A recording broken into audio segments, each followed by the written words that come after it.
Hello à tous. Alors, dans cette semaine-là, on va parler du sommeil et on va voir en quoi déjà c'est hyper important d'avoir un bon sommeil. Donc là, dans cette première vidéo, on va comprendre pourquoi il faut s'intéresser au sommeil et les effets de sa restriction sur la santé et du coup sur votre pathologie. C'est énorme, vous allez voir. Donc c'est parti, let's go. Quelques chiffres tout d'abord pour que vous compreniez pourquoi le sommeil. Il y a 32% des Français qui déclarent souffrir de troubles du sommeil. Il y a une personne sur 3 qui est en manque de sommeil. Il y en a 2 sur 10 qui prennent des somnifères régulièrement. 32% se plaignent de mal dormir, dont 40% de femmes et 40% de personnes de plus de 45 ans. Alors vous voyez, déjà c'est énorme quoi. Une personne sur 3. 32%. C'est énorme. Alors, les conséquences physiques d'un manque de sommeil et psychiques sont énormes aussi. Forcément, ça va impacter tous les systèmes. Et par exemple, 17 heures sans dormir, et tous les conducteurs donc de la route voient leurs réflexes ralentis, comme s'ils avaient 0,5 g d'alcool dans le sang. Donc en fait, s'il y a une chose qui est la plus importante, même avant l'alimentation, c'est le sommeil. Ce qu'on sait du sommeil, c'est qu'on tient pas sans dormir, on meurt. On tient pas longtemps sans dormir. Le sommeil, c'est une fonction vitale. On sait pas trop à quoi il sert. En vrai, aujourd'hui, ils savent pas exactement. Mais ce qu'on sait, c'est que il est nécessaire à la maturation cérébrale, il est nécessaire à la récupération de l'organisme, à la mémoire, à l'apprentissage, à la cicatrisation, etc., etc. Donc là, déjà, vous avez déjà fait le premier lien. Cicatrisation, récupération. Si déjà vous dormez pas, vous pourrez pas vous soigner, vous pouvez pas réparer la muqueuse. Surtout, c'est acidifiant. Et ces pathologies-là se développent sur terrain acidifiant. Le but, c'est de ramener de l'alcalinisation. Donc l'importance quantitative du sommeil, le besoin de sommeil est encore 2 fois plus essentiel que celui de se nourrir. C'est ce que je vous ai dit. Notre sommeil occupe plus de 1/3 de notre temps. On passe environ 20 à 25 ans à dormir, dont 5 ans à rêver. Donc c'est énorme. Le temps passé au lit, il est 2 fois supérieur que celui passé au bureau. Donc en fait, déjà, s'il y a une chose que vous devez avoir, qui est important d'avoir, c'est un bon lit. Ok? C'est hyper important d'avoir une bonne literie. Vous devez bien dormir. Alors, combien de temps on doit dormir? Ça, c'est la question. En fait, on n'est pas égaux face au sommeil. Il y a des lève-tôt, il y a des couches tard, donc les matinaux, les vespéros. Il y a des petits dormeurs, il y a des gros dormeurs. Il y a des bons dormeurs, des mauvais. Il y a une histoire de terrain aussi. En fait, on n'est pas égal. Il y a des personnes qui vont avoir besoin de plus dormir que d'autres, et ça veut pas dire que c'est mieux ou pas mieux. Rien à voir. Chaque organisme est différent. Donc voilà, ce que vous devez savoir, c'est quand je dors combien d'heures par jour, je suis bien en forme le lendemain et de bonne humeur. Et je me sens bien. Et ça, c'est très important à respecter. Vous devez, vous, avoir votre propre sentir à partir de quand je suis bien.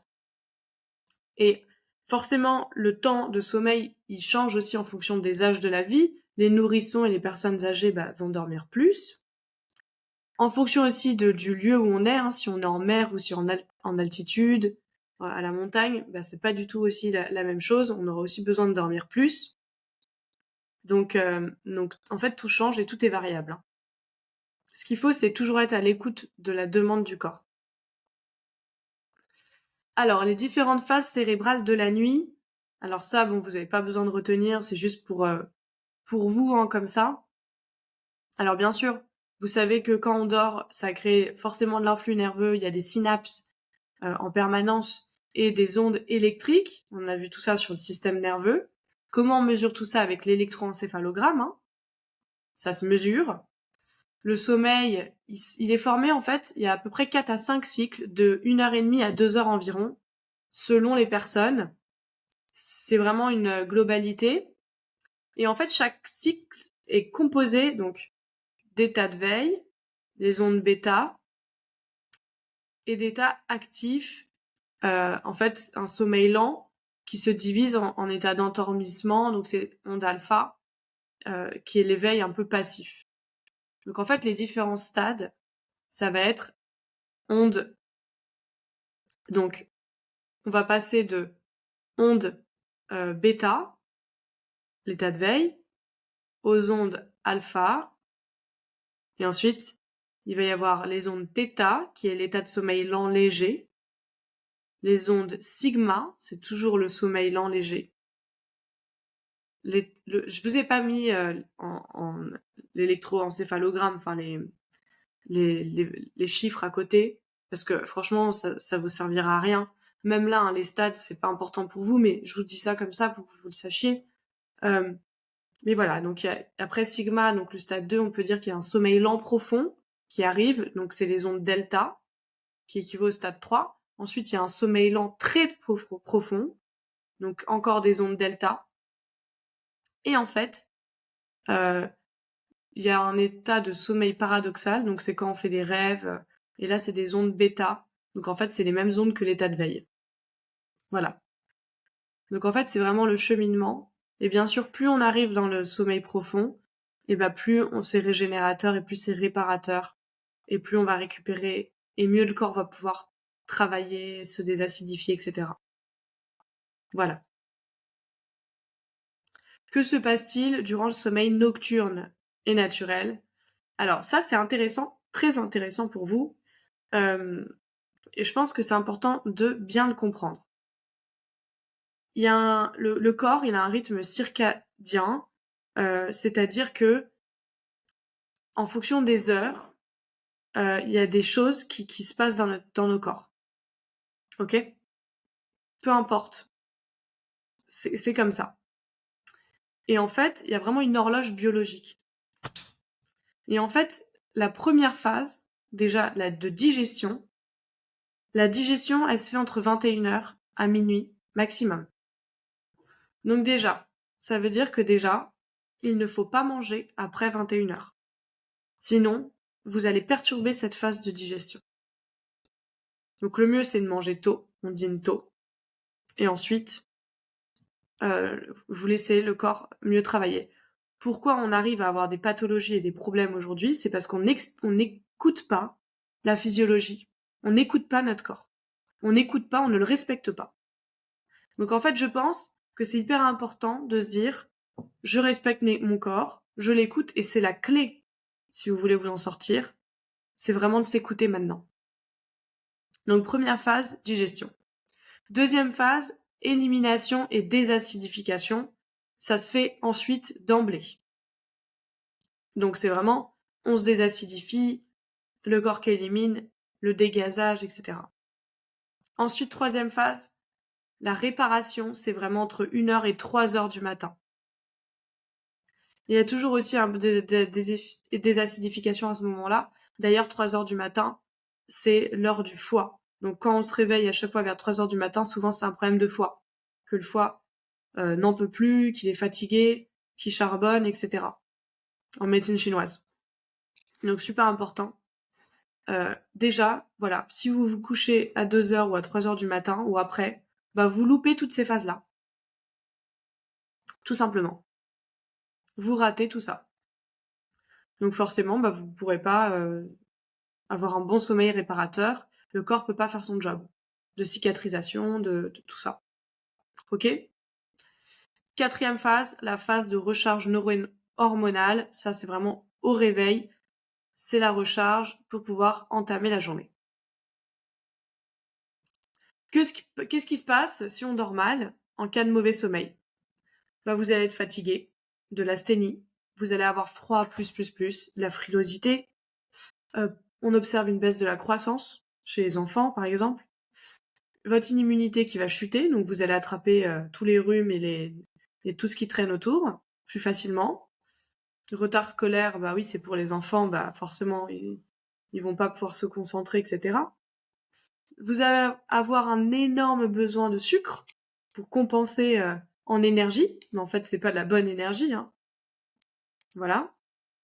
Des douleurs, l'inflammation, les émonctoires qui vont pas bien fonctionner, de l'énervement, des urines qui vont être claires et transparentes. Les urines du matin doivent être foncées et jaune foncé. Et ben si c'est jaune foncé, c'est déjà le corps a bien fait son travail d'élimination, de filtrage du sang. Les urines, c'est un filtrage du sang. Les déchets, pas que, mais surtout. Ok? Donc si vous tout ça, c'est hyper important. Et là, j'ai pas tout dit, etc., etc. Les conséquences, bah sur le plan physique, vous allez avoir des troubles digestifs. Donc, hello la Mickey, hello l'intestin irritable, hello des problèmes de microbiote et de dysbiose intestinale, des éliminations qui vont être perturbées, une mauvaise utilisation des minéraux, une dévitalisation, une mauvaise réparation lésionnelle, donc on cicatrise pas, donc la muqueuse, au revoir, un vieillissement cutané, on s'oxyde, donc de l'inflammation, votre immunité qui baisse, donc vous attrapez tout, piètre état du microbiote. Voilà, vous l'aurez compris, c'est hyper, hyper, hyper important. Je pouvais pas faire tout ce que je vous ai fait sans vous parler du sommeil. Donc là, vous comprenez maintenant pourquoi il faut bien dormir. Alors, ça va de soi, c'est du bon sens. En fait, il suffit d'écouter et d'observer comment ça fonctionne, et on comprend le fonctionnement, bien sûr. Mais il y a des personnes qui ne font pas les liens. Donc là, au moins, vous savez. Donc sur les plans affectifs, psychiques, bah, vous serez pas bien, forcément vous allez être déprimé, etc. Énervé. Sur le plan intellectuel, bah, vous pourrez pas bien travailler, vous serez pas concentré, c'est normal. Sur les plans plus subtils, bah, votre taux vibratoire, votre couche énergétique, si vous voulez, et bah, vont pas être là. Elles vont s'affaiblir. Ok? Votre vibration, vos corps plus subtils, et les corps très subtils, c'est super important parce que plus vous avez un taux vibratoire, plus vous vibrez haut, mieux vous allez guérir, cicatriser, vous en remettre, et moins vous tomberez malade. Tout est lié.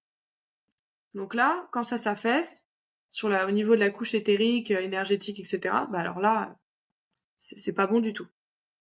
Ok? Alors, pourquoi en fait on peut avoir des insomnies? Ça, c'est une bonne question. Si vous avez du mal à dormir, qu'est-ce qui se passe? Soit c'est circonstanciel. Il y a quelque chose qui va pas là tout de suite dans votre vie, ou vous dormez pas chez vous, du coup vous êtes pas à l'aise, et très souvent on n'a pas dans la conscience, c'est subconscient, c'est l'intelligence du corps. Votre corps sait que voilà, il est pas à la maison, donc il est pas à l'aise. Ça peut être le surmenage.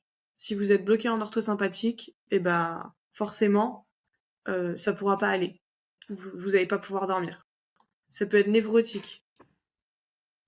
Vous êtes énervé, système nerveux encore à bloc. Ça peut être... alors il y a un phénomène de l'insomnie des personnes âgées, c'est encore autre chose. Ça peut être des problèmes de maniaque, quand on est trop psychorigide, trop... Bah en fait on va pas avec le flow. Vous voyez? Il faut vraiment en permanence essayer de se rapprocher de cet état de flow. Le secret, il est vraiment là. Le secret est vraiment là, pardon. Les mélancoliques, si on est déprimé, qu'on n'a pas le moral, ben on va pas bien dormir non plus. Alors bien sûr, si vous me faites un jeûne, c'est sûr que vous n'allez pas dormir. En début de jeûne, c'est normal. Ok? On en a déjà parlé. Et ça peut venir du subconscient. Très souvent, ça vient du subconscient. Des problèmes pas réglés, des choses que vous ne voulez pas voir, dont vous n'avez pas accès dans la conscience. Mais votre corps essaye de vous faire passer des messages. Votre corps vous parle. Écoutez-le. Et merci pour cette vidéo. Donc on se voit dans la prochaine. Voilà. À la prochaine vidéo.